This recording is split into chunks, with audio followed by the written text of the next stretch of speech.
నెల్లూరు జిల్లా కావలి sub division పరిధిలోని పిట్రగుంట గోగోలు మండలంలో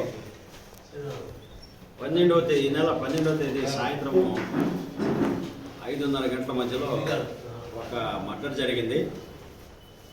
అది విఎన్ఆర్పేట పంచాయతీ అక్కడ ఉండే హై స్కూల్ ఎదురుగా ఉండే ఇంట్లో చలచిత్ర పండు అలియాస్ తస్లీం అనేవి అతని భర్త, ఆమె భర్త తస్లీం అలియాస్ చలచిత్ర పండు అనేవి 38 ఇయర్స్ ఆమెకి.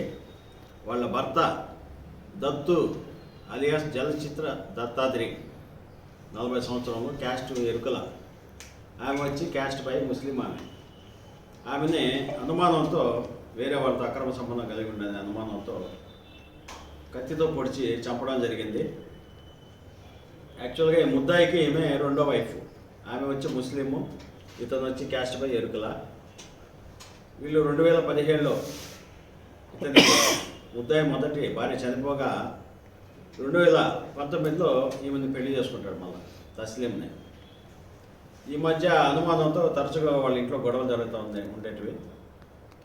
మొన్న 12/11/24 సాయంత్రం 5-5:30 మధ్యలో గొడవలు ఎక్కువ ముదిరిపోయేసి కత్తి తెచ్చి తాగిన మైకంలో వాళ్ళ భార్యని చంపేయడం జరిగింది. ఈ విషయంగా మా నెల్లూరు జిల్లా ఎస్పీ గారి ఆదేశాల మేరకు 2-3 టీములు ఏర్పాటు చేయాలి. 3 టీములు ఏర్పాటు చేసి ఎస్ఎల్తో కూడా ముద్దాయి కోసం గాలింపు చర్యలు చేపట్టాము.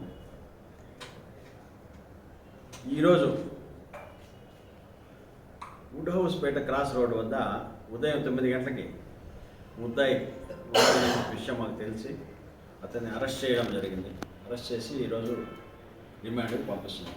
ఈ కేసు దర్యాప్తు చేసిన మా సిఐ పాపరావు, మా పిట్రగుంట ఎస్ఐ వీళ్ళందరికీ కూడా అభినందనలు తెలియజేస్తున్నాను. బాగా మంచిగా దర్యాప్తు చేసి వెంటనే ముద్దాయిని కూడా పట్టుకున్నాను. ఇంతకుముందు